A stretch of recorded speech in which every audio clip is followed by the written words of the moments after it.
1257. Bagdad, la ciudad de la paz. En la fresca quietud de la biblioteca más grande de la tierra, la casa de la sabiduría, el anciano astrónomo Ibn Kamal al-Dimashqi se inclinaba sobre un astrolabio de cobre. Sus círculos pulidos grabados con escritura árabe y mapas estelares brillaban tenuemente a la luz de una solitaria lámpara de aceite.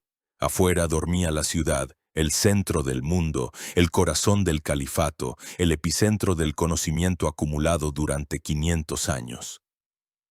Aquí, entre estos muros, se guardaban las obras de Aristóteles y Platón, rescatadas del olvido, los trabajos de Al-Juarizmi, que sentó las bases del álgebra, los tratados de Avicena, con los que estudiaban los médicos desde Córdoba hasta Samarcanda. La ciudad no era una simple capital, era una idea, el símbolo de la edad de oro del Islam. Pero aquella noche, las estrellas estaban inquietas. Los dedos de Ibn Kamal, secos como el pergamino, siguieron la trayectoria de Marte, una lágrima carmesí en el terciopelo del cielo. Había entrado en la constelación de Tauro. Era una mala señal, que presagiaba violencia y la caída de grandes reinos. El anciano suspiró. Los rumores que traían las caravanas del este eran más terribles que cualquier presagio celestial. Susurraban sobre un pueblo nacido en la silla de montar, sobre hombres con rostros planos como una piedra de la estepa y ojos rasgados como el filo de un sable. Sobre los tártaros, como los llamaban los persas, o los mongoles, como se llamaban a sí mismos. Hablaban de una avalancha que ya descendía de las lejanas montañas, arrasándolo todo a su paso. De un Khan llamado Hulagu, nieto de aquel Genghis cuyo nombre 30 años atrás hacía helar la sangre incluso a los emires más valientes. Decían que su ejército era innumerable como la arena del desierto, que con él iban maestros chinos que lanzaban fuego y piedras, que ante él se inclinaban incluso las fortalezas más inexpugnables. Decían que traía consigo una orden de su hermano, el gran Khan, de aplastar a los insumisos. Y el último en la lista de los insumisos era él, el califa al-Mustasim, el comendador de los creyentes, la sombra de Alá en la tierra. El califa y sus visires se reían de aquellos rumores. Decían: ¿cómo pueden unos salvajes de las estepas amenazar a una ciudad que protege el propio profeta? Y que todo el mundo islámico se levantaría en su defensa si aquellos bárbaros osaran acercarse. Ibn Kamal negó con la cabeza. No miraba a los cortesanos, sino a las estrellas. Y las estrellas decían otra cosa. No hablaban de gloria, sino de cenizas, no de victoria, sino de un río que se volvería negro por la tinta de los manuscritos borrados y rojo por la sangre. Faltaba menos de un año para que el primer jinete mongol apareciera en el horizonte. Faltaban 13 meses para el día en que la ciudad más grande del mundo caería y sería entregada al saqueo. Faltaba un año y 2 meses para la hora en que el propio califa, envuelto en una alfombra, sería pisoteado por los cascos de los caballos mongoles para que su sagrada sangre no se derramara en la tierra. Pero nadie en Bagdad lo sabía todavía. La ciudad dormía, arrullada por su propia grandeza, sin sospechar que su sueño dorado estaba a punto de convertirse en una pesadilla interminable. Y el hombre que llevaba esa pesadilla en las puntas de las lanzas de su ejército ya había cruzado el gran río Amu Daria. Se llamaba Hulagu, y esta es su historia, la de un conquistador que destruyó civilizaciones enteras y la de un gobernante que sentó las bases de un nuevo imperio. La de un hombre cuyo nombre se convirtió en sinónimo de terror, pero cuyos descendientes regalarían al mundo algunas de las más grandes obras maestras del arte islámico. Antes de que el jinete llamado Hulagu dirija su caballo hacia el oeste, hacia las tierras de antiguos reinos y califatos, debemos retroceder en el tiempo, al corazón mismo de Asia, a las estepas frías y azotadas por el viento de Mongolia. Porque es imposible entender a Hulagu sin comprender el mundo que lo engendró y sin ser consciente de la magnitud de la sombra en la que creció, la sombra de su abuelo, Genghis Khan, el conquistador del universo. El imperio que heredaron sus descendientes no se parecía a ningún estado que hubiera existido antes. Era un mundo forjado en fuego, sangre y hierro, unido por la inquebrantable ley de la Yasa y cohesionado por la idea del dominio universal. Genghis Khan no dejó a sus hijos simplemente tierras conquistadas. Les dejó un mundo que, según su convicción, les había sido otorgado por el eterno cielo azul, Tengri, para que lo gobernaran.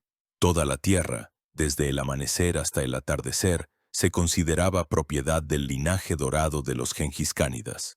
Esta concepción fundamental determinó toda su política. La conquista no era un simple saqueo, sino la recuperación de lo que ya les pertenecía por derecho. Cualquier gobernante que se negara a someterse era considerado no un enemigo, sino un rebelde que se alzaba contra la voluntad divina y, por lo tanto, debía ser aniquilado total y despiadadamente. El Gran Khan, elegido en una asamblea de toda la nobleza mongola llamada Kurultai, era considerado el gobernante supremo. Sin embargo, su poder no era absoluto. El imperio se dividía entre los hijos de Genghis Khan y sus descendientes en Ulus, enormes feudos. Al hijo mayor, Jochi, le correspondieron las tierras más occidentales, hasta donde llegara la pezuña del caballo mongol, el llamado Ulus de Jochi, que más tarde se convertiría en la Horda de Oro. Al segundo hijo, Chagatai, le tocaron las tierras de Asia Central.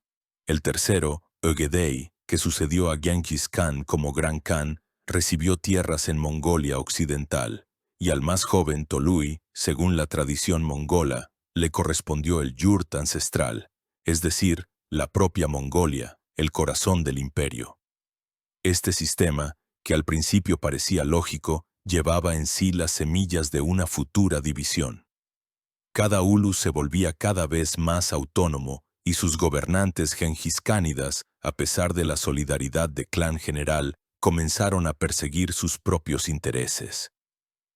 A mediados del siglo XIII, el imperio se parecía más a una federación de estados semi-independientes, unidos solo por el poder nominal del Gran Khan y la idea común de la conquista del mundo.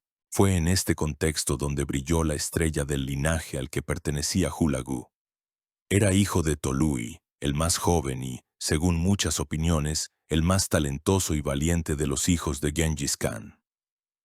Tolui se distinguió por su valor durante la conquista de Corasmia, pero murió relativamente joven, en 1232. Sin embargo, tras él quedó una viuda que resultó ser una de las mujeres más notables de su época. Sorghaghtani Beki.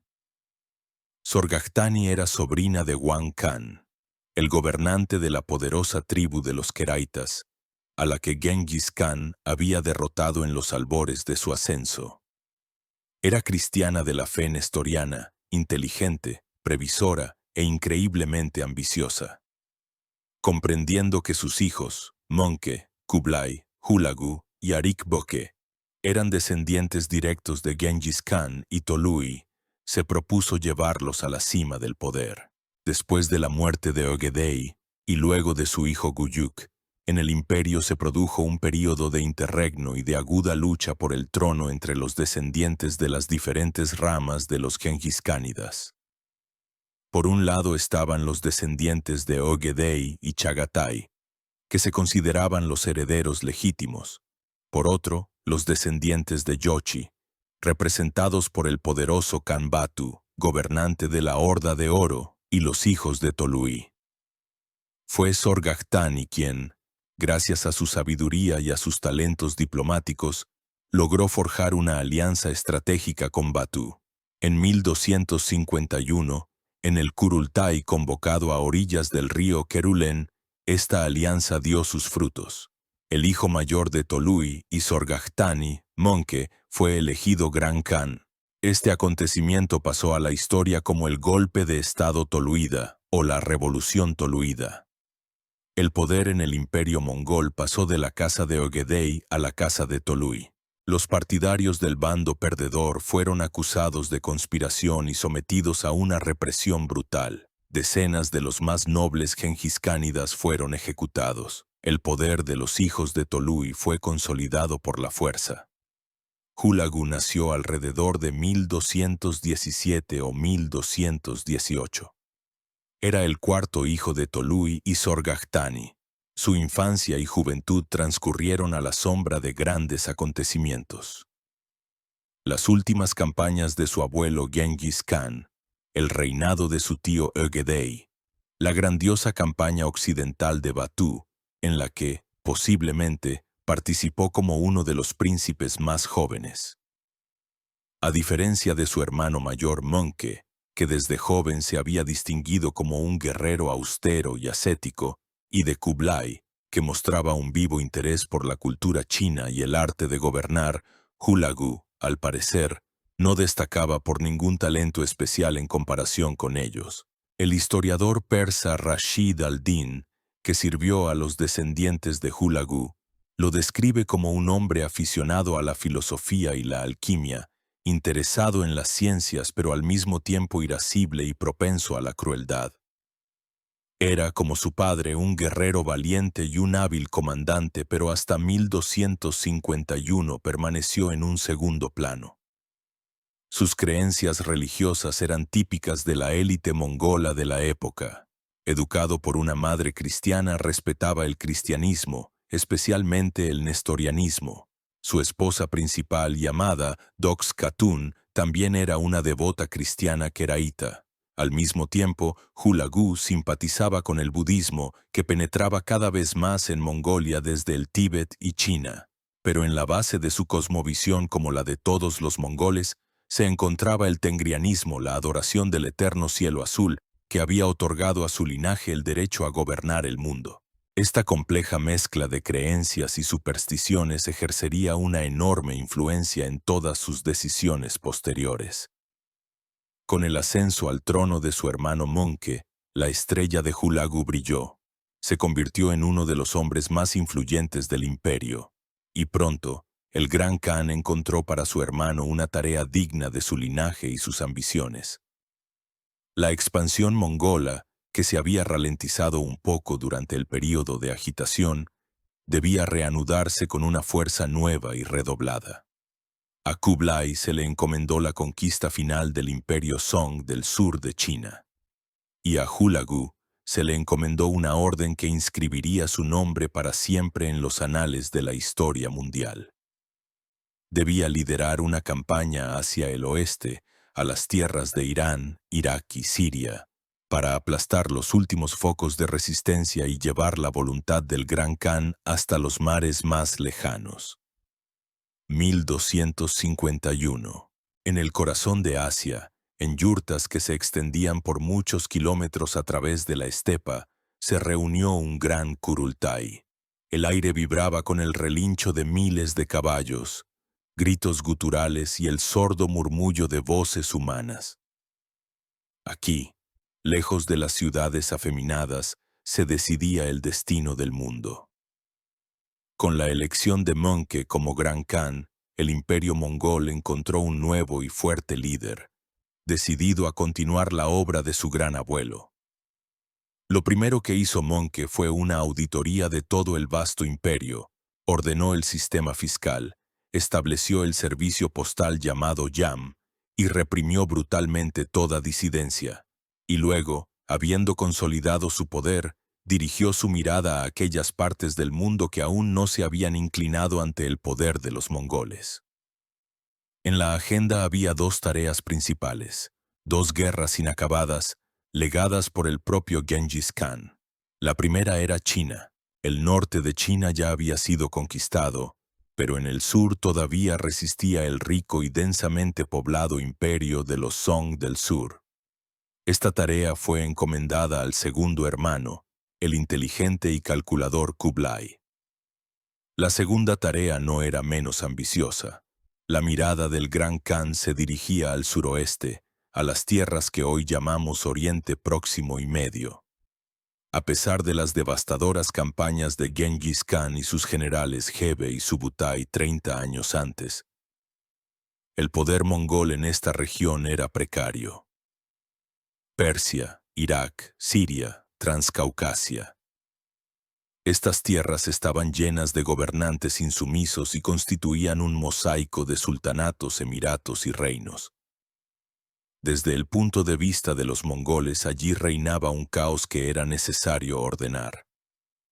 Möngke Khan, en el Kurultai de 1251, o según otras fuentes, en una asamblea especial en 1252 o 1253, formuló para su hermano Hulagu un programa de acción claro y despiadado.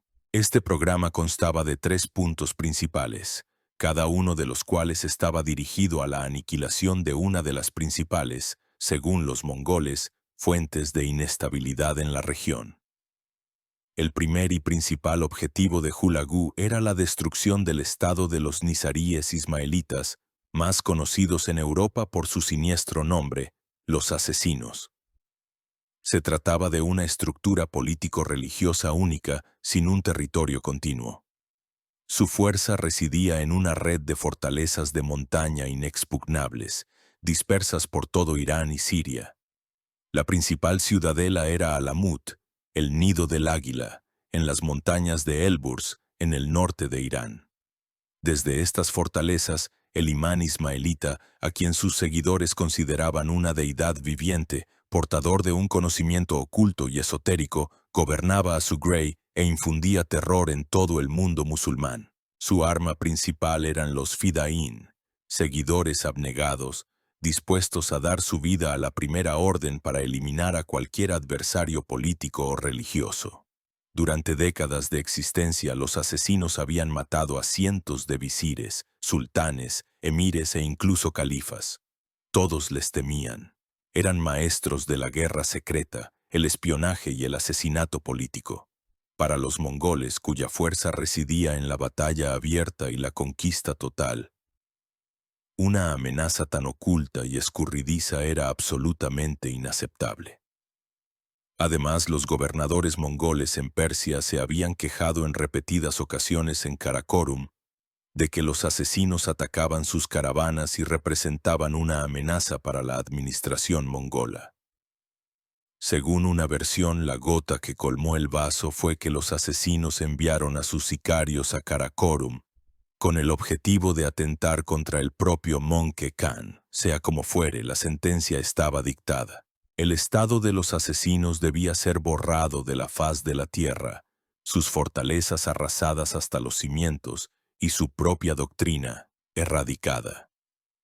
La segunda tarea de Hulagu era someter a todos los gobernantes, grandes y pequeños, de la región que aún no habían mostrado una sumisión total. Esto se refería principalmente a las belicosas tribus de los lures y los kurdos, que habitaban en las montañas de Zagros y constantemente perturbaban las tierras vecinas con sus incursiones. Debían ser sometidos de una vez por todas. Pero la figura principal en esta lista era el califa abasí en Bagdad. El califato abasí, en el siglo XIII, era solo una pálida sombra de su antiguo poder. Hubo un tiempo en que su autoridad se extendía desde España hasta la India. Ahora, el poder real del califa se limitaba al centro de Irak, a la propia Bagdad y sus alrededores. Sin embargo, el califa todavía poseía una enorme autoridad espiritual. Era el jefe nominal de todo el mundo islámico suní. Su nombre se mencionaba en las oraciones de los viernes en las mezquitas desde Marruecos hasta Delhi. Era un símbolo de unidad y legitimidad. Para los mongoles sin embargo, era simplemente uno de los muchos reyesuelos locales que, además, mostraba insumisión. El califa an-Nasir, predecesor del entonces gobernante, en su momento había intentado azuzar al Shah de Corasmía contra los mongoles y luego se había negado a enviar tropas auxiliares para las campañas mongolas. Su sucesor, al-Mustasim, continuó la misma política de orgulloso aislacionismo. No entendía o no quería entender que las reglas del juego habían cambiado. La orden de Möngke fue formulada de manera astuta y como un ultimátum. Hulagu debía exigir al califa que se presentara personalmente y se sometiera por completo. Si el califa aceptaba, derribaba las murallas de Bagdad en señal de sumisión y se convertía en vasallo del gran Khan, se le podría perdonar. Pero si se negaba, le esperaba la aniquilación.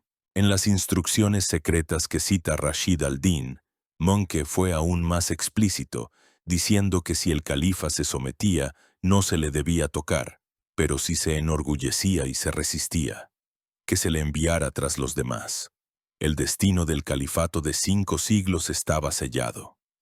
Al recibir esta orden, Hulagu se convirtió en el gobernante de todas las tierras al oeste de la Amu Daria.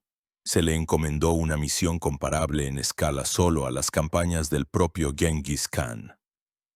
Pero detrás de esta gran misión también había ambiciones personales. En la práctica, Monke le estaba dando a su hermano el derecho a crear su propio ulus, su propio imperio dentro del gran estado mongol. Las tierras conquistadas debían convertirse en la posesión hereditaria de Hulagu y sus descendientes. Así comenzó la preparación para una campaña sin igual en su meticulosidad y escala. No era una simple horda movida por la sed de saqueo. Era una operación militar y política planificada y bien pensada, cuyo objetivo era la reestructuración radical de todo Oriente Próximo. Y al frente de esta armada se encontraba un hombre dotado de poderes casi ilimitados y de fe en su destino divino. La sombra del águila mongola cubrió el mundo islámico. La orden del Gran Khan había sido dada. Ahora había que llevarla a la práctica. La preparación para la campaña de Hulagu se convirtió en una de las empresas logísticas más grandiosas del siglo XIII. Una demostración de todo el poder y el genio organizativo del imperio mongol. No fue una incursión rápida, sino un movimiento lento e inexorable de todo un pueblo, el traslado de una gigantesca maquinaria de guerra a través de todo el continente asiático. Cada paso fue calculado, cada recurso contabilizado. El mundo aún no había visto un ejército como el que reunió bajo sus estandartes el nieto de Genghis Khan. La escala de la movilización no tuvo precedentes. Monke Khan ordenó que de cada tumen, es decir, de cada unidad militar administrativa de 10.000 guerreros en todo el imperio mongol, se destinaran 2 guerreros de cada 10. Esto significaba que una quinta parte de todas las fuerzas armadas de la gigantesca potencia se puso en pie de guerra para la campaña occidental. Los historiadores estiman el tamaño de este ejército de diversas maneras, citando cifras que van de 120.000 a 300.000 hombres. La estimación más realista parece ser de unos 150.000 guerreros, una fuerza colosal para los estándares de la época. Este ejército era multinacional, un verdadero reflejo del propio imperio. El núcleo lo constituían, por supuesto, los guerreros mongoles, curtidos en la batalla, arqueros a caballo insuperables que formaban la caballería ligera y pesada. Pero a ellos se unieron contingentes de todas las tierras conquistadas. Las tribus túrquicas, integradas desde hacía mucho tiempo en el ejército mongol, proporcionaban caballería adicional.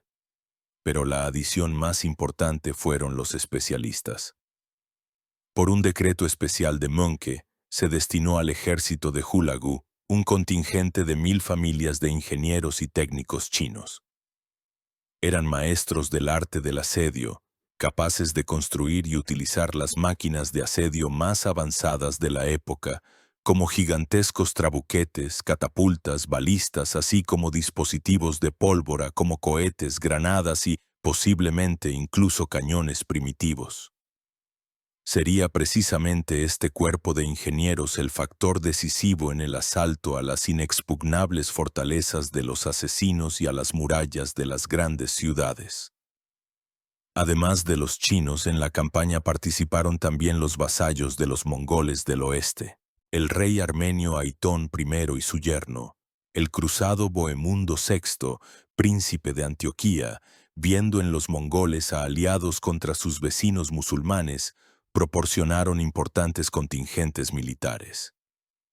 Los príncipes georgianos, sometidos desde hacía mucho tiempo por los mongoles, también se vieron obligados a enviar sus tropas.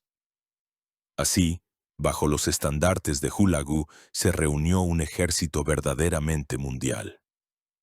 El movimiento de una masa tan enorme de personas y animales a lo largo de miles de kilómetros requería una organización genial. La preparación comenzó mucho antes de la partida de las fuerzas principales. Se enviaron vanguardias bajo el mando de uno de los mejores generales mongoles, Kitbuka Noyan.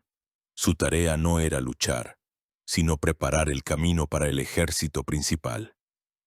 Los destacamentos de Kitbuka se dedicaban al reconocimiento, pero lo principal era asegurar el futuro abastecimiento. A lo largo de toda la ruta que seguiría el ejército, desde el Altai hasta Irán, se crearon enormes almacenes de alimentos y forraje. A los campesinos y nómadas que vivían a lo largo del camino, se les obligó a sembrar los campos y a reservar parte de la cosecha para las necesidades del ejército mongol. Se llevó a cabo una limpieza total de los pastos. A la población local se le ordenó que apartara su ganado para que los mejores prados fueran para los caballos de la caballería mongola. A través de ríos caudalosos como el Amu Daria, los ingenieros construyeron puentes de pontones con antelación. Los caminos se despejaron y repararon. El propio Hulagu partió de Mongolia solo en 1253. Su movimiento fue lento y majestuoso, como el de un elemento de la naturaleza. No tenía prisa.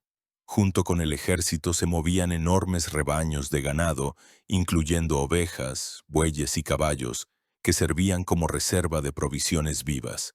Tras el ejército seguían los convoyes con las familias de los guerreros, artesanos, tiendas de campaña y todo lo necesario para una larga vida en campaña.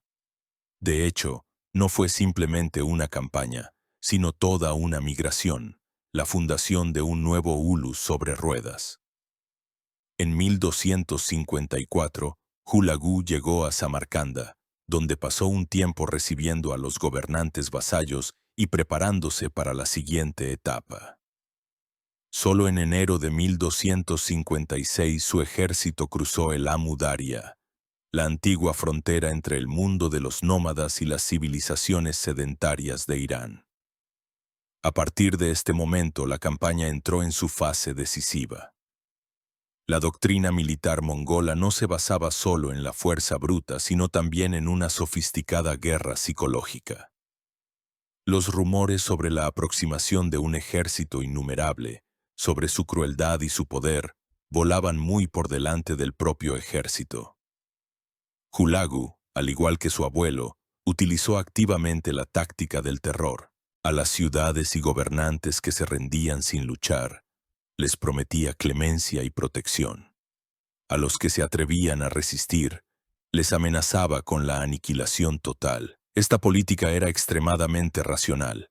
Cada ejecución, cada masacre no era un acto de crueldad sin sentido, sino una acción ejemplar, destinada a quebrar la voluntad de resistencia de los siguientes adversarios potenciales. Los embajadores de Hulagu recorrían toda la región, entregando sus ultimátums, redactados en un tono característicamente arrogante y perentorio. En ellos se decía que habían venido a cumplir la voluntad del cielo eterno, y que quienes se sometieran encontrarían paz y seguridad, mientras que quienes se opusieran desaparecerían junto con sus familias y ciudades. Los mensajes concluían con un llamado a elegir, y muchos eligieron la sumisión. Los pequeños príncipes y emires de Irán se apresuraron al campamento de Hulagu con regalos, expresando su lealtad. Comprendían que la resistencia era inútil. El poderoso ejército, reunido de todos los confines de Eurasia, avanzaba lenta pero inexorablemente hacia su primer objetivo, indicado en la orden del Gran Khan. En las montañas de Elburz, en sus nidos inexpugnables, los esperaban los asesinos. El choque de dos mundos completamente diferentes, de dos ideologías, de dos formas de hacer la guerra, era inevitable. Mientras el enorme ejército de Hulagu, como un río lento pero devorador, fluía a través de las tierras iraníes, En las altas montañas de Elburz, al sur del mar Caspio, reinaba la inquietud. Aquí, en un laberinto de desfiladeros rocosos y cumbres nevadas, se encontraba el centro del estado más misterioso y temible de la época, el de los nizaríes ismaelitas. Sus enemigos los llamaban los asesinos. Sus fortalezas se consideraban inexpugnables, pero estaban a punto de enfrentarse a una fuerza para la que no existían barreras. El estado de los asesinos no tenía fronteras claras. Era una red de más de 100 castillos y fortalezas, dispersos por las montañas de Irán y Siria, unidos por un complejo sistema de gobierno e ideología.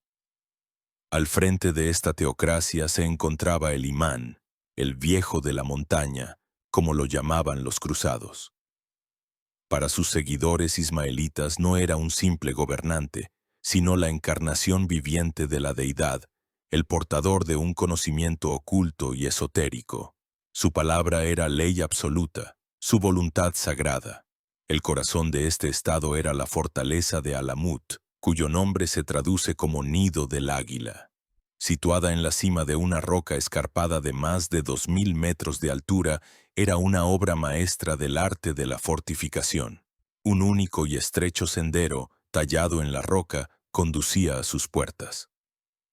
Dentro de la fortaleza se habían creado sistemas únicos para la recogida y el almacenamiento de agua, enormes almacenes de grano y alimentos, lo que permitía resistir cualquier asedio, por muy largo que fuera. Alamut no era solo una ciudadela militar, sino también un importantísimo centro cultural y científico. En su biblioteca se guardaban decenas de miles de los manuscritos más raros sobre filosofía, medicina, astronomía y teología. La fuerza de los asesinos no residía en un ejército numeroso, sino en la devoción fanática de sus fidaín.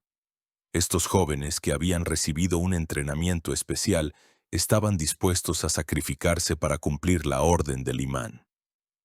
Las leyendas difundidas por sus enemigos, incluido Marco Polo, hablaban de jardines paradisíacos en Alamut, donde a los futuros asesinos supuestamente se les drogaba con hachís. De ahí el presunto origen de la palabra asesino, es decir, hashishiyun, y se les mostraban imágenes de la vida paradisíaca, prometiéndoles la bienaventuranza eterna después de cumplir su misión. Aunque los historiadores modernos consideran estos relatos una invención, reflejan perfectamente el terror místico que inspiraban los asesinos. En el momento de la llegada de los mongoles, el imán de los nizaríes era el joven como se demostró, indeciso Rukn al-Din Kursha. Había heredado el poder poco antes y se enfrentaba a una amenaza para la que sus predecesores no estaban preparados. A finales de 1256, el ejército de Hulagu se acercó a las principales fortalezas de los ismaelitas en el valle de Rudbar, Maimundis, donde se encontraba el propio Kursha, y Alamut. Los mongoles no las asaltaron de frente. Hulagu, utilizando su principal basa, los ingenieros chinos, ordenó rodear las fortalezas e instalar máquinas de asedio. Gigantescos trabuquetes montados en el lugar comenzaron un bombardeo metódico de las murallas. No solo lanzaban enormes piedras, sino también vasijas con nafta encendida.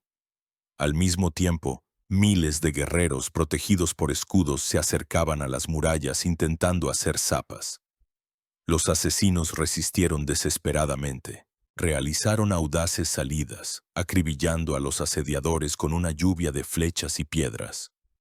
Pero contra la potencia de asedio de los mongoles, su valor fue inútil. Hulagu combinaba la presión militar con la psicológica. Enviaba constantemente embajadores a Kursha, exigiendo su rendición inmediata. Le prometió perdonarle la vida si ordenaba a todas sus fortalezas que depusieran las armas. El imán vacilaba. A veces entraba en negociaciones, otras veces volvía a dar la orden de resistir. Sus consejeros estaban divididos. Unos abogaban por luchar hasta el final, otros aconsejaban someterse para salvar vidas. Entre los consejeros de Qurshah se encontraba uno de los más grandes eruditos de la época, el astrónomo y filósofo Nasir al-Din al-Tusi, que se encontraba en Alamut prácticamente como un prisionero de honor. Viendo la desesperanza de la resistencia, fue él quien convenció al imán de que aceptara el ultimátum de Hulagu. En noviembre de 1256, Rukn al-Din Qurshah descendió de su residencia de montaña, Maimundiz, y se rindió a la merced de Hulagu. El Khan mongol lo recibió con honores ostentosos, pero exigió que ordenara inmediatamente la capitulación de todas las demás fortalezas. Qurshah envió mensajeros. La mayoría de las guarniciones obedecieron. La última en rendirse fue Alamut. Su comandante se negó durante mucho tiempo a creer en la orden del imán, pero finalmente se vio obligado a abrir las puertas. Los soldados mongoles entraron en la legendaria ciudadela. Por orden de Hulagu, todas las fortificaciones de Alamut y de las demás fortalezas fueron arrasadas hasta los cimientos. Las murallas fueron destruidas, las torres derribadas, los pasadizos subterráneos cegados. Los mongoles prestaron especial atención a la famosa biblioteca. Hulagu, interesado en las ciencias, permitió a su nuevo consejero, el historiador Ala al-Din Jubayni, que lo acompañaba en la campaña, salvar parte de los libros. Jubayni seleccionó los Coranes y las obras científicas más valiosas. Todo lo demás, principalmente los escritos sobre dogmática ismaelita, fue quemado. Así pereció una parte significativa del singular patrimonio intelectual de los nizaríes. El destino de los propios ismaelitas fue trágico. Después de que todas las fortalezas fueran capturadas, Hulagu dio la orden de una limpieza total. Todos los habitantes de las fortalezas, incluidas mujeres y niños, fueron llevados a los valles y masacrados. Fue una masacre planificada, cuyo objetivo era el exterminio físico total de la comunidad ismaelita en Irán. El propio Rukn al-Din Qurshah permaneció durante un tiempo con Hulagu como un prisionero de honor. Pidió permiso para ir a Karakorum y presentarse personalmente ante el gran Khan Monke. Hulagu accedió, pero cuando Qurshah y su séquito llegaron a Mongolia, Monke Khan se negó a recibirlo, declarando: ¿por qué ha fatigado a los caballos si no todas sus fortalezas se han sometido? En el camino de regreso, en algún lugar de las montañas de Asia Central, el antiguo señor de los asesinos y todos sus compañeros fueron asesinados por la escolta mongola. El estado de los nizaríes, que había aterrorizado a todo Oriente Próximo durante un siglo y medio, dejó de existir. El primer punto de la orden del Gran Khan se había cumplido con una crueldad ejemplar. Ahora, la mirada de Hulagu se dirigía al sur, hacia Mesopotamia. Su siguiente objetivo era Bagdad, la ciudad de la paz, la capital del califato abasí. Habiendo destruido los nidos de los asesinos, Hulagu se convirtió en el amo y señor de la meseta iraní. Ahora, entre él y el corazón del mundo islámico no quedaban obstáculos serios. Todo el año 1257 transcurrió en preparativos para el siguiente y decisivo asalto. El ejército mongol, habiendo descansado y repuesto sus provisiones, se movió desde Hamadán hacia el oeste, en dirección a las fértiles llanuras de Mesopotamia. Pero antes de desenvainar la espada, Hulagu, siguiendo la tradición mongola, decidió recurrir a la diplomacia de las amenazas y los ultimátums. Comenzó una siniestra correspondencia entre el Khan mongol y el último califa abasí, que se convirtió en el prólogo de una de las mayores tragedias de la historia.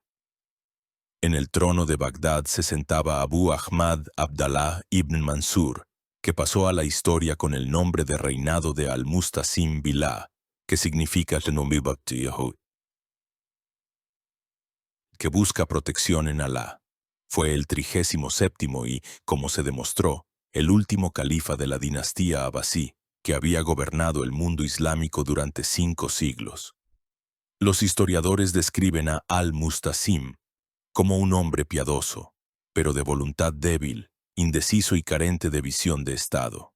Le interesaba más la cría de palomas y los entretenimientos en su lujoso palacio que los asuntos de gobierno. Estaba rodeado de consejeros aduladores y miopes que le aseguraban la inmutabilidad de su poder y la magnificencia de Bagdad. El principal consejero del califa era el visir Muayyad al-Din ibn al-Alkami. Era una figura compleja y contradictoria. Siendo chií, según muchos historiadores suníes, odiaba en secreto el régimen suní de los abasíes y supuestamente mantuvo una correspondencia secreta con Hulagu, incitándolo a atacar Bagdad. Otros investigadores consideran estas acusaciones exageradas y creen que el visir, siendo un realista, simplemente veía la inutilidad de la resistencia y trataba de encontrar una manera de salvar la ciudad mediante negociaciones. Sea como fuere, la corte del califa vivía en un mundo de ilusiones. Habían oído hablar de la derrota de los asesinos, pero no les preocupó demasiado, ya que los asesinos eran herejes y enemigos de los ortodoxos. Creían que el estatus sagrado de Bagdad y la autoridad espiritual del califa los protegerían de cualquier amenaza. Además, poco antes, Al-Mustasim había cometido un error fatal. Para ahorrar, disolvió una parte significativa de su ejército profesional, reemplazándolo por una milicia urbana barata. Estaba seguro de que, en caso de peligro, todo el mundo musulmán, desde Egipto hasta la India, enviaría sus tropas en defensa del comendador de los creyentes. No comprendía que los tiempos habían cambiado y que otros gobernantes musulmanes, como los mamelucos en Egipto o los sultanes en Siria, temían a los mongoles y no pensaban arriesgarse para salvar la lejana y débil Bagdad. En septiembre de 1257, cuando su ejército ya se encontraba en los accesos a Irak, Hulagu envió su primer mensaje al califa. El tono de la carta era arrogante y lleno de amenazas veladas. Recordaba a Al-Mustasim el destino de quienes se habían opuesto a los mongoles, a saber, los joresmitas y los asesinos.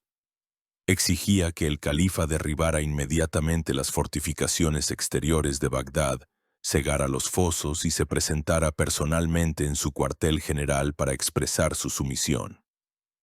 O bien que enviara como rehenes a su visir, a su comandante en jefe y a su cadí principal. Hulagu escribió que cuando condujera a su ejército a Bagdad, el califa no se salvaría, aunque se escondiera en los cielos o en las profundidades de la tierra.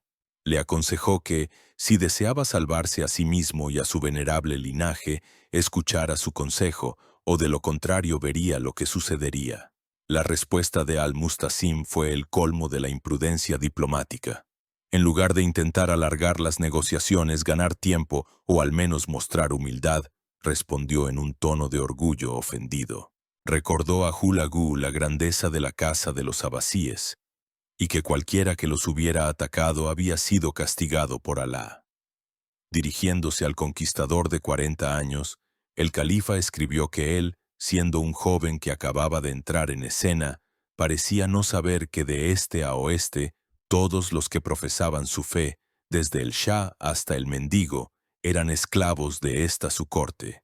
Con su ayuda, podía cumplir todo lo que deseara, y terminó preguntando con qué intenciones había venido Hulagu. Fue una respuesta que selló el destino de Bagdad. Hulagu se enfureció. Vio en las palabras del califa no solo un rechazo a la obediencia, sino una ofensa personal. Su siguiente respuesta ya no fue un ultimátum, sino una sentencia de muerte. Hulagu envió una segunda carta, más corta y siniestra. En ella utilizó palabras que, por ironías del destino, estaban tomadas del propio Corán. Escribió que cuando sus espadas brillaran, el califa sabría lo que querían decir, y que quienes obran el mal pronto sabrán qué giro tomará su destino. Puso en movimiento a su gigantesco ejército. Las tropas se dividieron en 3 partes para rodear Bagdad desde diferentes lados.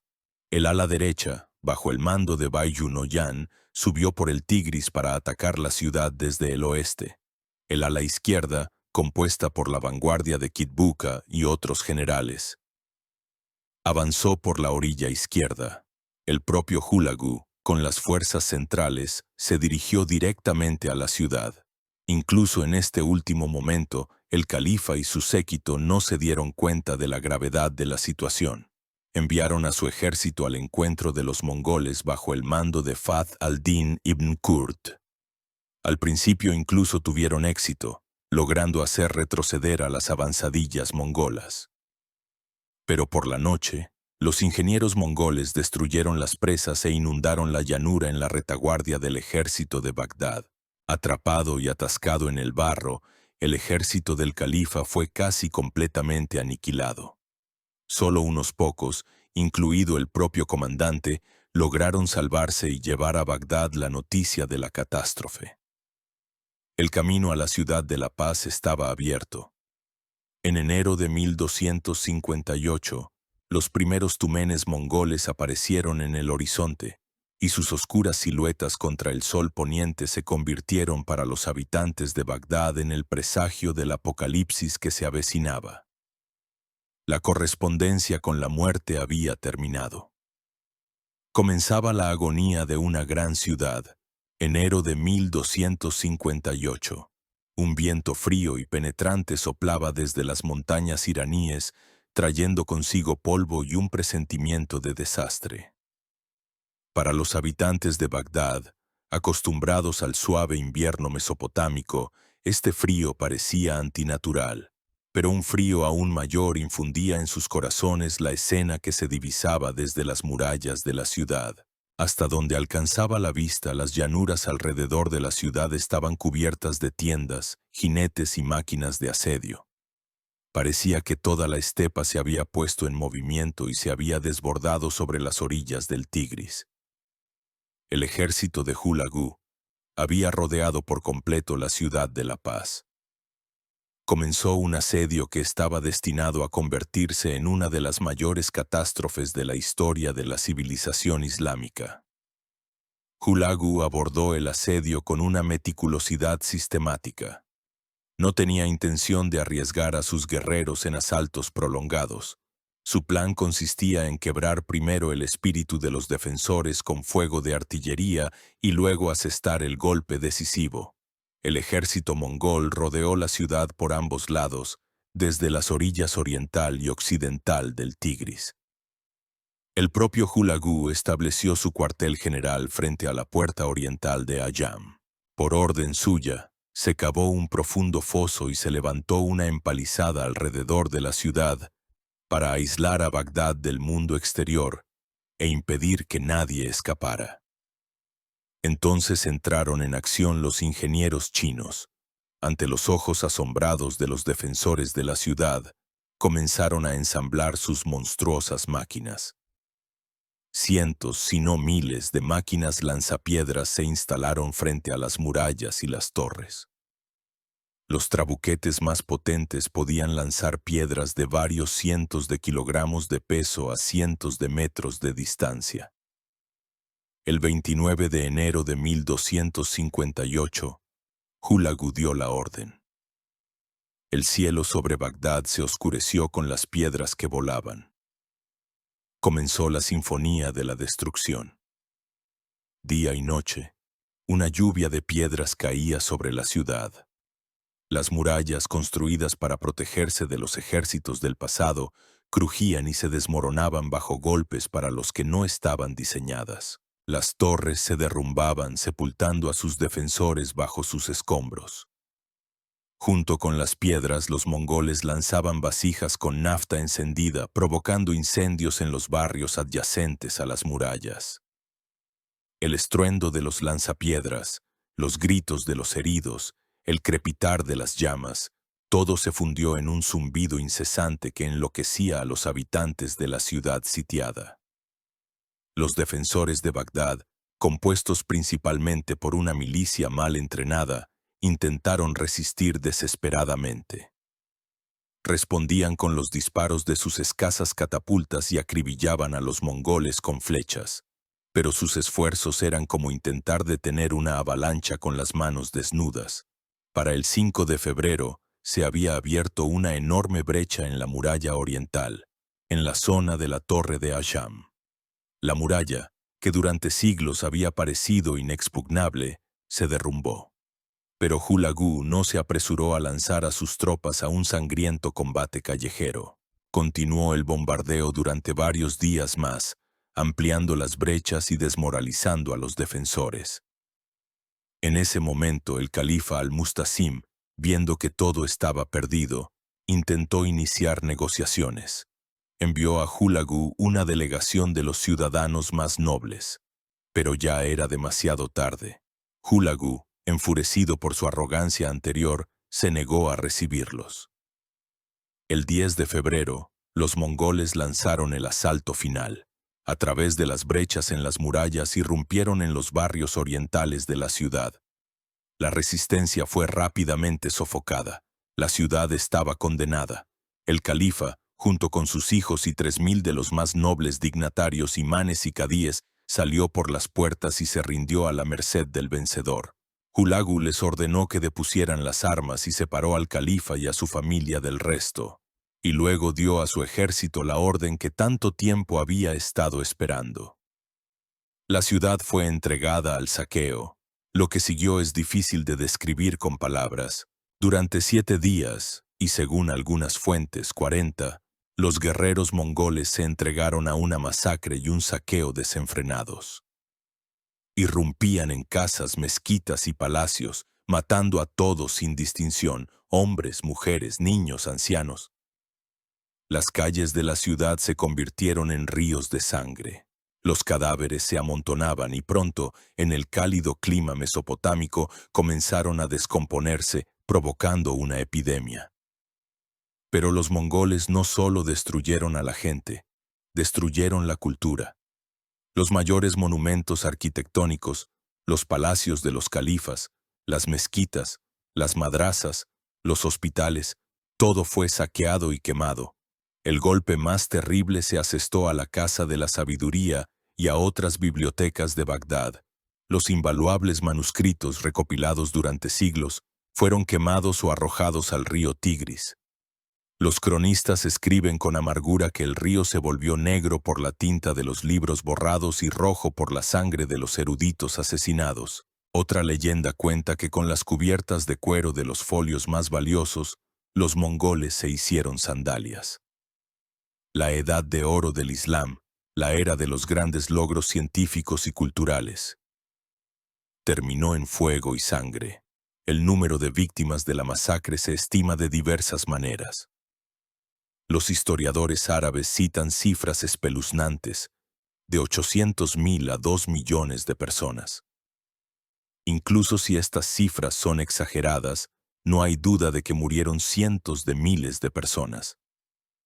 Bagdad, una de las ciudades más grandes y ricas del mundo, se convirtió en ruinas humeantes, llenas del hedor de los cuerpos en descomposición. Mientras su capital moría en agonía, Al-Mustasim se encontraba prisionero de Hulagu. Los mongoles lo obligaron a entregar todos sus tesoros, escondidos en el palacio. Luego, según una versión, Hulagu organizó para el califa un festín cruel. Ordenó que se le sirviera a su prisionero, en lugar de comida, un plato con oro y joyas, diciéndole que se lo comiera. Añadió que si el califa no hubiera acumulado estos tesoros, sino que los hubiera gastado en su ejército o se los hubiera entregado como tributo, habría evitado este destino. La muerte del califa se llevó a cabo de acuerdo con las creencias mongolas. Se consideraba un mal presagio derramar en la tierra la sangre de la realeza. Por lo tanto, el 20 de febrero de 1258, Al-Mustasim y sus hijos, según la versión más extendida, fueron envueltos en una alfombra y pisoteados hasta la muerte por los caballos mongoles. Así, de manera ignominiosa y dolorosa, terminaron 5 siglos de historia del califato abasí. Cuando la masacre y el saqueo terminaron, Hulagu ordenó limpiar la ciudad de cadáveres y comenzar la reconstrucción, pero ya era otra Bagdad. Había perdido su estatus de capital, su grandeza, su alma. El centro del mundo islámico se trasladó al oeste, a El Cairo, donde los sultanes mamelucos acogerían a un superviviente de la casa abasí y crearían un califato en la sombra, el califato de El Cairo. Pero esto sería solo una ficción. La unidad del mundo musulmán cuyo símbolo era Bagdad quedó destruida para siempre, y Hulagu, habiendo inscrito su nombre en la historia como uno de los más grandes destructores, ahora debía convertirse en un creador. Sobre las cenizas del viejo mundo le correspondía construir su propio imperio. La destrucción de Bagdad fue la culminación de la fase de conquista de la campaña de Hulagu en Oriente Próximo. El humo de los incendios aún no se había disipado sobre las orillas del Tigris, y ante el Khan mongol ya se planteaba una nueva y no menos compleja tarea. No había venido aquí como un simple saqueador, sino como el lugarteniente del Gran Khan, a quien se le había encomendado establecer un orden duradero en estas tierras. Sobre las ruinas de cientos de ciudades y decenas de reinos, debía crear una nueva estructura administrativa, un nuevo imperio. Este imperio pasaría a la historia con el nombre de Ilkhanato. La transición de la destrucción a la creación era característica de la élite mongola. Eran pragmáticos hasta la médula. Habiendo destruido el antiguo poder, comprendían que las tierras conquistadas debían generar ingresos, y para ello se necesitaba orden, administración y al menos una prosperidad mínima. Hulagu, al igual que su abuelo Genghis Khan, no tenía intención de gobernar Persia e Irak apoyándose únicamente en noyans y baskaks mongoles. Comprendía que para gobernar una sociedad compleja y sedentaria con tradiciones milenarias necesitaba personal local, es decir, funcionarios persas cultos, familiarizados con el sistema fiscal, la administración y el derecho local. Fue por esta razón que, a pesar del terror masivo contra quienes se resistieron, Hulagu y su séquito aceptaron de buen grado en su servicio a representantes de la aristocracia y la burocracia persas dispuestos a colaborar. Los ejemplos más claros de esta colaboración fueron los hermanos Yubaini. Ala al-Din Ata-Malik Yubaini, un talentoso historiador, autor de la famosa obra Historia del Conquistador del Mundo, fue nombrado gobernador de Bagdad y de todo el sur de Irak. Su tarea era reconstruir la ciudad, reactivar la agricultura y establecer una vida pacífica. Su hermano, Shams al-Din Muhammad Yubaini, se convirtió en el Sahibi Divan, en la práctica, el jefe del departamento financiero y de la administración civil de todo el estado de Hulagu. Bajo su dirección, se realizó un censo de la población y de las tierras para ordenar la fiscalidad. Se tomaron medidas para restaurar el destruido sistema de irrigación del que dependía la vida en Mesopotamia e Irán. El bandidaje y el saqueo fueron castigados con dureza. Hulagu se esforzó por demostrar que la era del caos había terminado y que había llegado la paz mongola, Pax Mongolica. Una paz comprada a un precio terrible, pero una paz al fin y al cabo, en la que se podía comerciar y cultivar la tierra con seguridad. Como capital, Hulagu no eligió la destruida Bagdad ni las antiguas ciudades persas, sino una región en el noroeste de Irán, en Azerbaiyán. Estas tierras, con sus ricos pastos, eran ideales para el ejército nómada mongol. Su campamento de invierno se encontraba en la estepa de Mugan y el de verano en los alrededores de la ciudad de Maraghe. Fue precisamente Maraghe la que se convirtió en la primera capital no oficial del nuevo estado. Y aquí se manifestó otro rasgo inesperado del carácter de Hulagu. Este cruel conquistador, como se vio, sentía un profundo interés por las ciencias, especialmente por la astronomía y la medicina. Su principal consejero científico fue el mismo erudito enciclopedista persa, Nasir al-Din al-Tusi, a quien había liberado de la fortaleza de los asesinos. Al-Tusi, siendo un genio de las matemáticas y la astronomía, logró ganarse la total confianza de Hulagu. A instancias de Al-Tusi, Hulagu destinó enormes fondos a la construcción en Maraghe del observatorio astronómico más avanzado de su tiempo. La construcción comenzó en 1259. El observatorio estaba equipado con instrumentos únicos, fabricados por los mejores artesanos, incluido un cuadrante gigante de varias decenas de metros de radio. Bajo la dirección de Al-Tusi, se reunió aquí toda una pléyade de eminentes científicos de todo Oriente, de Damasco, Tiflis e incluso de China. Realizaron observaciones del movimiento de los planetas y las estrellas, y el resultado de sus muchos años de trabajo fueron las famosas tablas ilkánicas, o Sig y Ilkhani, el catálogo astronómico más preciso de la era pretelescópica. Junto al observatorio se creó una enorme biblioteca que contaba con hasta 400.000 volúmenes y una escuela donde estudiaban cientos de alumnos. Así, paradójicamente, el hombre que destruyó el mayor centro científico de Bagdad se convirtió en el fundador de uno nuevo, no menos significativo, en Maraghe. Esto demuestra toda la complejidad y contradicción de la época. Los mongoles destruían los antiguos centros de poder y conocimiento, pero en su lugar, bajo su patrocinio, creaban otros nuevos. El nuevo estado fundado por Hulagu recibió el nombre de Ilkhanato. El propio Hulagu adoptó el título de Il-Khan, que generalmente se traduce como Khan de la tribu o Khan subordinado. Este título subrayaba que, a pesar de su enorme poder, seguía reconociendo por encima de él la supremacía del Gran Khan en la lejana Karakorum, y más tarde en Kambalik. Su estado era un ulus, una parte del imperio mongol unificado. Sin embargo, en la práctica, el ilkhanato fue desde el principio casi completamente independiente. Las enormes distancias, las diferencias culturales y pronto las guerras intestinas que comenzaron entre los genghis-kánidas llevaron a que Hulagu y sus sucesores gobernaran Irán y las tierras adyacentes como monarcas soberanos. Acuñaron su propia moneda, llevaron a cabo su propia política exterior y crearon su propia y única cultura cortesana, en la que las tradiciones esteparias mongolas se entrelazaban de manera extraña con la antigua civilización persa.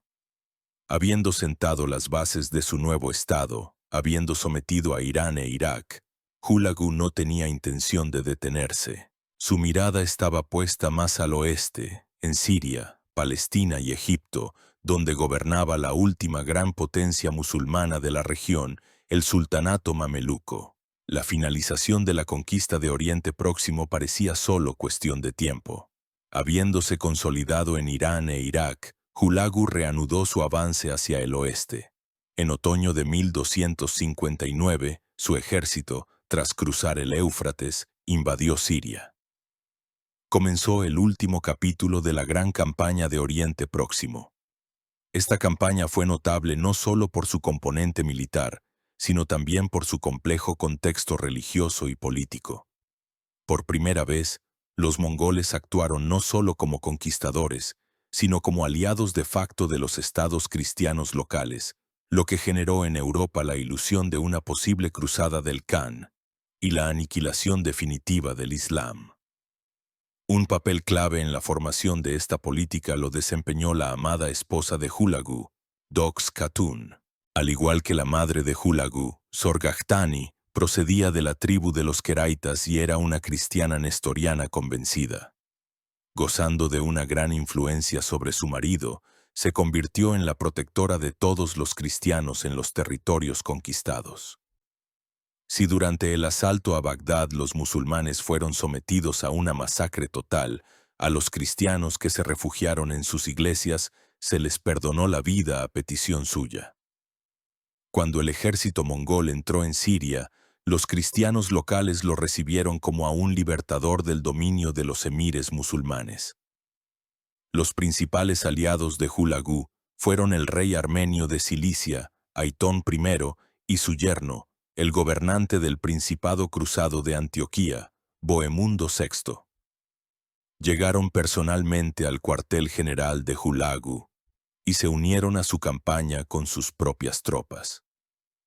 Para ellos, era una oportunidad histórica de recuperar las tierras perdidas y debilitar a sus enemigos seculares. Esta alianza fue un espectáculo asombroso. En la vanguardia del ejército mongol, junto al Noyan Kitbuka, que también era nestoriano, marchaban los gobernantes cristianos. Cuando los mongoles se acercaban a las ciudades cristianas, eran recibidos con júbilo, pero cuando asediaban los centros musulmanes, el terror se reanudaba con nueva fuerza. El primer gran objetivo en Siria fue la ciudad de Alepo, uno de los mayores centros comerciales y culturales de la región. Su gobernante Ayubí se negó a rendirse, y en enero de 1260 los mongoles comenzaron el asedio. Tras 6 días de feroz asalto, la ciudad cayó. Siguió una masacre no menos cruel que la de Bagdad. Casi toda la población musulmana fue exterminada, la ciudad saqueada y quemada. La ciudadela de Alepo resistió un mes más, pero finalmente también fue tomada. La noticia del destino de Alepo sembró el terror en toda Siria. Cuando el ejército mongol se acercó a Damasco, otra gran ciudad, ésta se rindió sin luchar. El 1 de marzo de 1260, el general mongol Kitbuka, acompañado por el rey armenio Jaitón y el príncipe de Antioquía Bohemundo, entró triunfalmente en Damasco. Para los cristianos de la ciudad fue una hora de triunfo. La mezquita principal de Damasco, la mezquita de los Omeyas, fue convertida temporalmente en una iglesia cristiana. A los musulmanes se les obligó a inclinarse ante las cruces que se llevaban por las calles.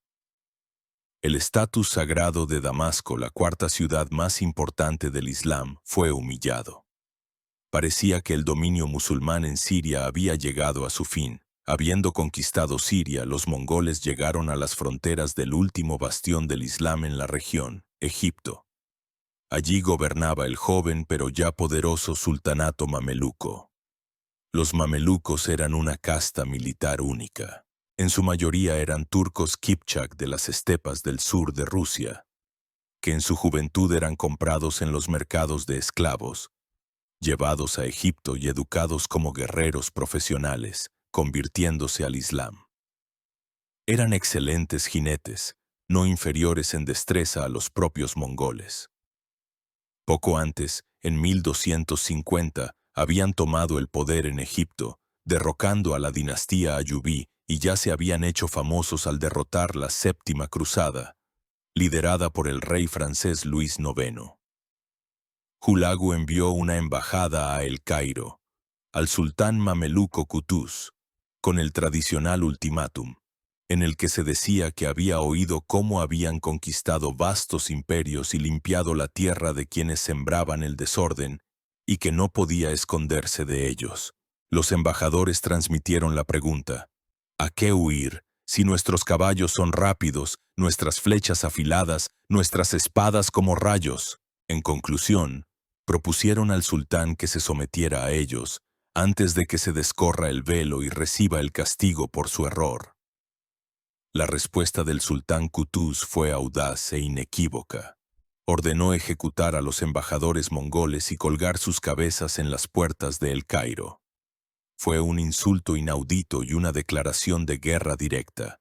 El enfrentamiento entre las dos mayores potencias militares de la época se hizo inevitable. Hulagu ya se preparaba para invadir Egipto.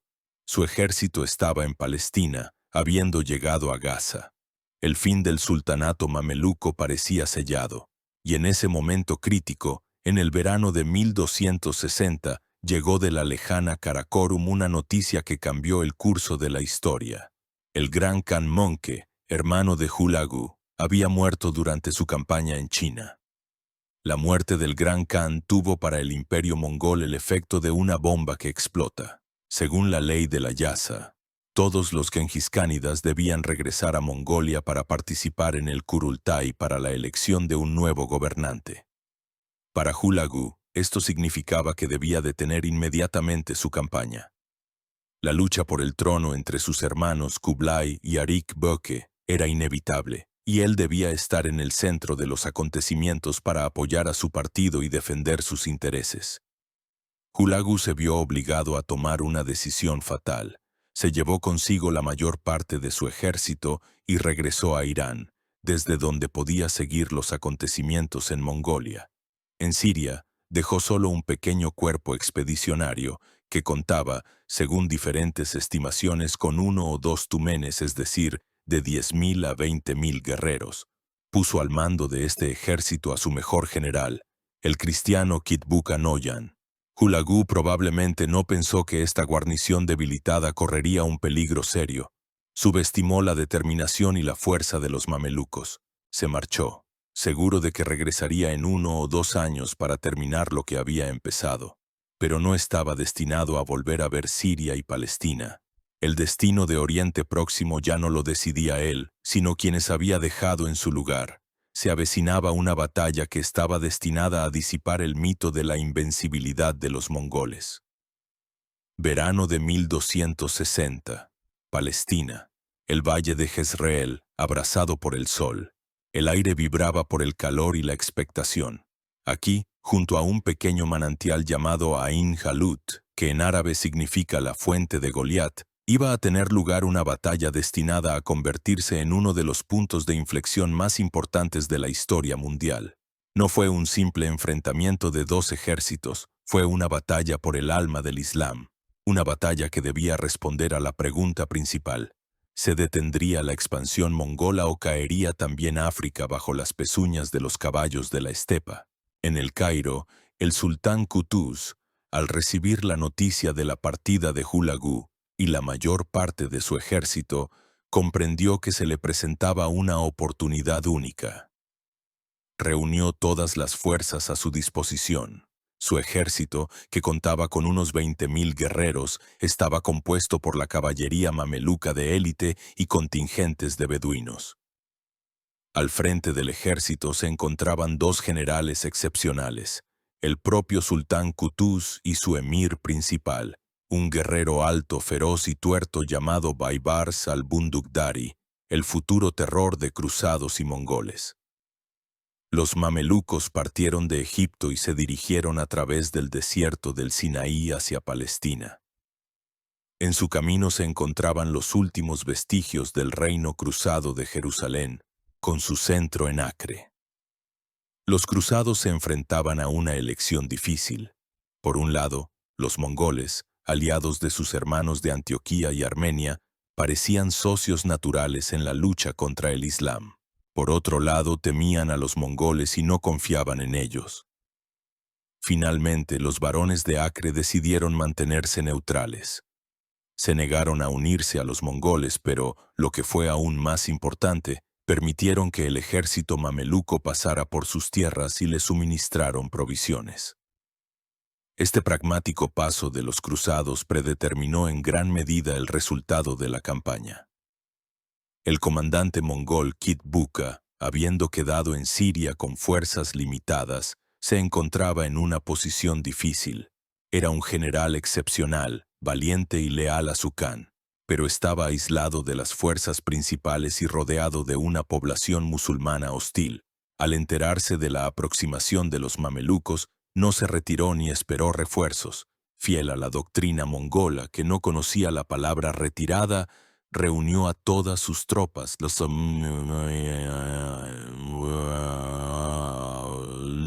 tumenes mongoles y los contingentes armenios y georgianos, y avanzó al encuentro del enemigo. Su ejército era aproximadamente igual en número al de los mamelucos, pero estaba cansado por la larga campaña y operaba en territorio hostil. El 3 de septiembre de 1260 los 2 ejércitos se encontraron en Ain Jalut. Los mamelucos, que conocían perfectamente el terreno, prepararon una trampa para los mongoles. El sultán Qutuz ocultó la mayor parte de su caballería en las colinas que rodeaban el valle. En la llanura, dejó solo la vanguardia bajo el mando de Baibars, con la tarea de provocar a los mongoles a atacar y atraerlos al interior del valle. Kitbuka cayó en esta trampa, familiar para los propios mongoles. Al ver un contingente enemigo relativamente pequeño, lanzó a todo su ejército al ataque. La caballería mongola, como siempre, atacó con un ímpetu feroz. La vanguardia de Baibars, ofreciendo una resistencia encarnizada, comenzó a simular una retirada fingida.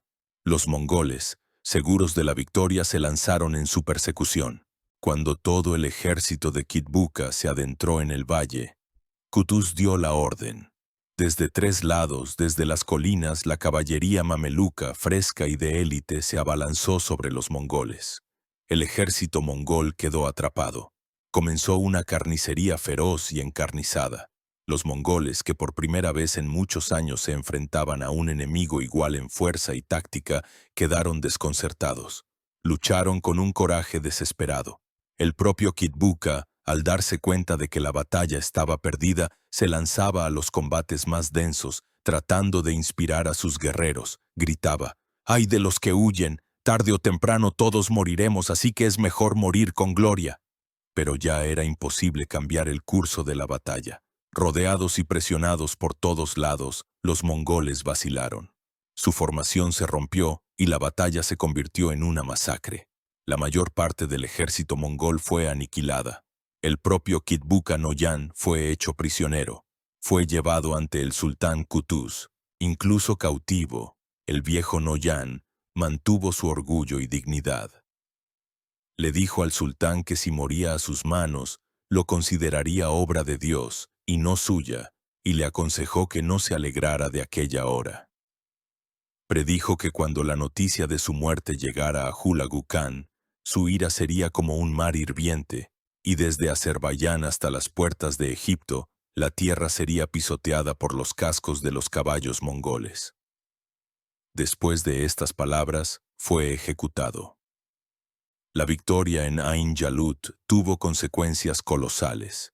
En primer lugar, fue la primera derrota importante e irreversible del ejército mongol en una batalla campal en Occidente. El mito de su invencibilidad se disipó. Se demostró que se les podía vencer si se utilizaba contra ellos su misma táctica y no se les cedía en disciplina y entrenamiento. En segundo lugar, la batalla detuvo el avance de los mongoles hacia el suroeste. La frontera entre los dominios del Ilkhanato y el sultanato mameluco se estableció durante muchos años en el río Éufrates. Egipto, y con él todo el norte de África, se salvaron de la conquista. El Cairo se convirtió en el centro indiscutible del mundo islámico. En tercer lugar, la derrota condujo a la pérdida de Siria por parte de los mongoles. Los mamelucos, persiguiendo a los restos en retirada de las tropas mongolas, liberaron en pocas semanas Damasco, Alepo y otras ciudades sirias. Los aliados cristianos de los mongoles fueron castigados con dureza. Para Hulagu, que se encontraba en Irán, la noticia de la derrota en Ain Jalut fue un golpe terrible. Se enfureció y juró vengarse, pero no pudo regresar inmediatamente a Siria. Su atención estaba ahora centrada en otros problemas, aún más graves, que habían surgido dentro del propio imperio mongol. Comenzaba una era de guerras no solo con enemigos externos, sino también con sus propios parientes. La derrota en Ain Jalut fue para Hulagu un golpe duro, pero no el único. Mientras él construía su imperio en Oriente Próximo, al norte, en las vastas estepas de Europa del Este y Siberia Occidental, se fortalecía y crecía otra potencia mongola, el Ulus de Jochi, o la Horda de Oro. Y su gobernante, el Khan Berke, primo de Hulagu, observaba las hazañas de su pariente con creciente odio. Pronto esta enemistad se convirtió en la primera guerra a gran escala de la historia entre dos Ulus genghis-kánidas. Una guerra que dividió definitivamente el imperio mongol unificado. Berk, hijo de Jochi y nieto de Genghis Khan, era una personalidad extraordinaria. A diferencia de la mayoría de los príncipes mongoles que se adherían al tengrianismo tradicional o simpatizaban con el budismo y el cristianismo, Berke se convirtió en el primer gobernante mongol en adoptar oficialmente el Islam. Esta decisión tuvo enormes consecuencias. Acercó a la Horda de Oro a sus súbditos musulmanes, los búlgaros del Volga, los pueblos de Asia Central, y determinó su elección civilizatoria. Siendo un musulmán devoto, Berke quedó conmocionado e indignado por la noticia de la destrucción de Bagdad y el asesinato del califa. Para él, no fue simplemente la conquista de otra ciudad, sino un sacrilegio, un golpe al corazón mismo de su fe. Condenó públicamente a Hulagu, declarando que había saqueado todas las ciudades de los musulmanes y había matado al califa, y con la ayuda de Alá, le pediré cuentas por la sangre de los inocentes. Pero detrás de la indignación religiosa había también un frío cálculo político. Entre el Ilkhanato y la Horda de Oro existían serias disputas territoriales. Ambos zulus reclamaban las ricas tierras de Transcaucasia, en particular, el territorio del actual Azerbaiyán, con sus valiosos pastos y rutas comerciales. Estas tierras habían sido asignadas inicialmente a los jochidas, pero durante su campaña Hulagu las ocupó y las incorporó a su estado. Además, Berke era un aliado de Arik Boke en su lucha por el trono del Gran Khan contra Kublai, a quien, a su vez, apoyaba Hulagu. Así, el conflicto entre los primos tenía tres dimensiones: religiosa, económica y política. El enfrentamiento era inevitable. La guerra comenzó en 1262. Berke forjó una alianza con los mamelucos egipcios, los principales enemigos de Hulagu, estableciendo con ellos relaciones diplomáticas y comerciales. Los veía como aliados naturales por la fe y por el odio común hacia el Ilkhan. Luego pasó a la acción militar. Un enorme ejército de la Horda de Oro, bajo el mando del talentoso general Nogai, invadió Transcaucasia a través del paso de Derbent, las puertas de hierro del Cáucaso. Las tropas de Hulagu, sorprendidas, fueron derrotadas y los hordas inundaron Shirvan. Hulagu, obligado ahora a luchar en dos frentes, contra los mamelucos en el oeste y contra Berke en el norte, reunió todas sus fuerzas y condujo personalmente el ejército al Cáucaso. Logró hacer retroceder a las tropas de Nogai más allá de Derbent. Persiguiéndolas, el ejército del Ilkhanato cruzó el helado río Terek y capturó el campamento de Nogai. Confiados en la victoria, los guerreros de Hulagu se entregaron al saqueo. Pero en ese momento, las fuerzas principales de Berke contraatacaron. En una feroz batalla en el río Terek, en enero de 1263, el ejército de Hulagu sufrió una aplastante derrota. Muchos de sus guerreros murieron y aún más se ahogaron en el río cuando el hielo se rompió bajo ellos durante la retirada. Fue la segunda gran derrota en la carrera de Hulagu después de Ain Jalut, y esta vez se la infligieron no extranjeros, sino sus propios parientes mongoles.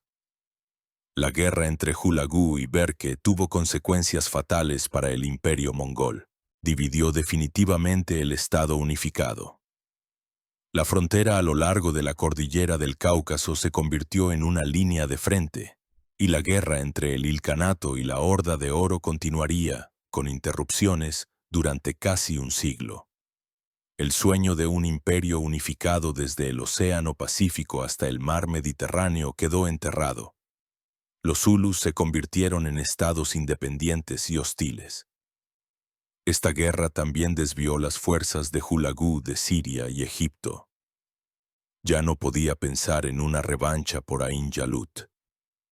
Todos sus recursos se destinaron a la lucha contra su vecino del norte. Esto dio a los mamelucos un respiro precioso, permitiéndoles consolidar su poder en Siria y prepararse para futuras luchas. Además, la guerra condujo a un cambio en las alianzas geopolíticas. Los ilkhanes, atrapados entre la hostil Horda de Oro al norte y los mamelucos al sur, comenzaron a buscar aliados en Europa. En repetidas ocasiones enviaron embajadas al Papa y a los monarcas europeos, proponiendo una alianza franco-mongola para una lucha conjunta contra los mamelucos y la reconquista de Tierra Santa. Aunque esta alianza nunca se materializó plenamente, se convirtió en un factor importante en la diplomacia de la época. Hulagu nunca pudo vengarse de Berke. Devastado por la derrota en el Terek y por problemas internos, regresó a su capital Maragé. El gran conquistador que había sometido a la mitad de Asia fue detenido. Sus últimos años estuvieron ensombrecidos por los fracasos y la enfermedad. La era de las grandes conquistas llegaba a su fin. Era el momento de hacer balance. La derrota ante Berke y una grave enfermedad minaron la salud de hierro de Hulagu. Comenzó a sufrir ataques que los médicos y chamanes de la corte no podían curar. Atribuían su dolencia a la ira de los espíritus por la destrucción de ciudades sagradas. En los últimos meses de su vida, el gran conquistador se sumió cada vez más en la melancolía y las supersticiones. Murió el 8 de febrero de 1265 en su campamento de invierno a orillas del río Haghatu. Tenía unos 48 años. Su funeral se celebró de acuerdo con las antiguas tradiciones mongolas, que para entonces ya comenzaban a desaparecer. Su cuerpo fue depositado en un gran mausoleo en la isla de Shahi, en el lago Urmia. Junto a él, según algunas fuentes, fueron enterradas también jóvenes doncellas, sacrificadas para servir a su señor en el más allá. Fue una de las últimas ceremonias paganas de tal magnitud en la historia de los Genghis-Kánidas. Poco después de él murió también su eterno rival, Berke Khan. La era de los nietos de Genghis Khan, que habían conocido personalmente los preceptos de su gran antepasado, llegaba a su fin. El legado de Hulagu Khan es tan colosal como contradictorio. En la memoria de los pueblos de Oriente Próximo, principalmente de los árabes, ha quedado para siempre como un monstruo, un destructor despiadado, el azote de Dios que aniquiló Bagdad e interrumpió la edad de oro del Islam. Para ellos, su nombre se convirtió en sinónimo de barbarie y de un terror apocalíptico.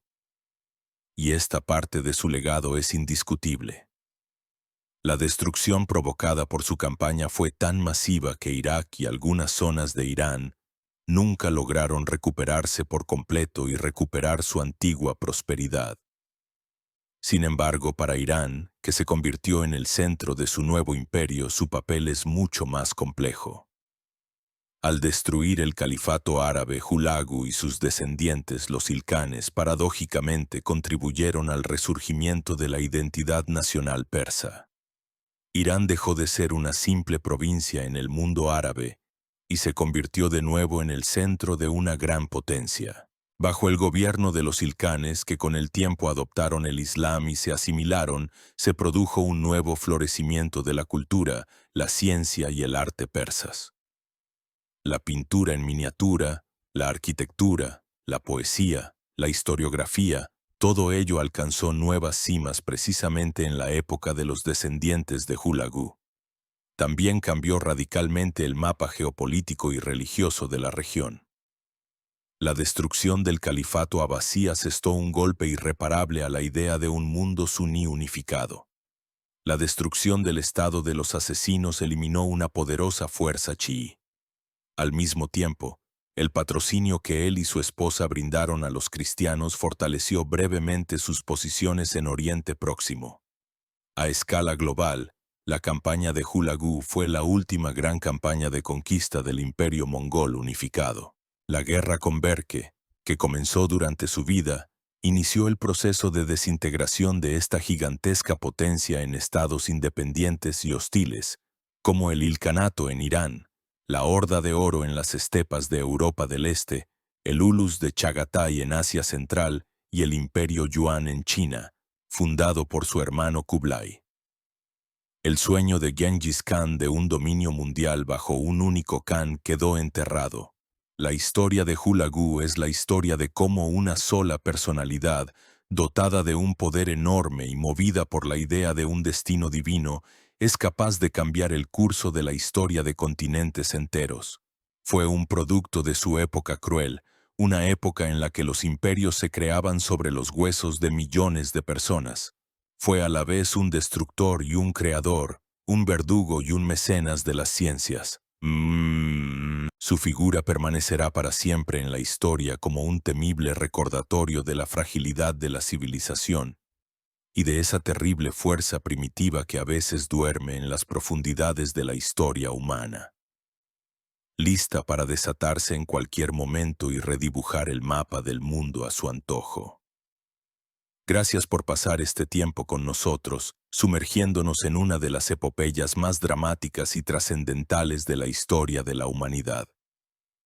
Si te ha gustado este relato, suscríbete a nuestro canal, dale a me gusta y comparte tus pensamientos en los comentarios. Te esperan muchas más historias sobre grandes conquistadores, sabios gobernantes y momentos decisivos que han dado forma a nuestro mundo. Hasta la próxima.